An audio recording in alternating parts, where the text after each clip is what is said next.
And I ask the question, do we believe it is more blessed to give than receive? Well, we might have to look at this from an accounting perspective.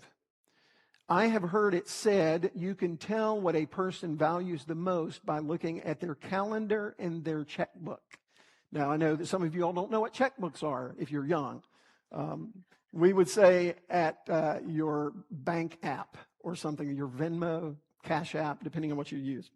In other words, you can tell what a person values by looking at how they spend their time and their money. Now, I want to ask you this. If we were to examine that in our lives, would we see a value system where we are at the top or someone or something else is? Is that convicting to anyone?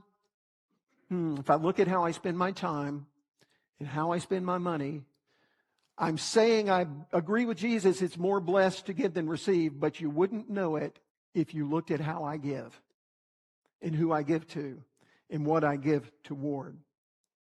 If you audited your time and your money, it would reveal your priorities. And what would they be?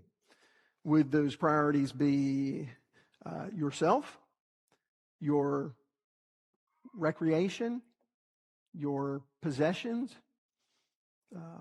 How would you measure up? You can know someone's priorities. You look at their time and you look at their money. Let me ask you this. Do you believe it's more blessed to give than to receive?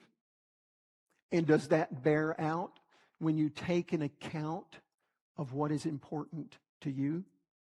Paul would say, I no longer account my life as being the priority because it is more blessed to give.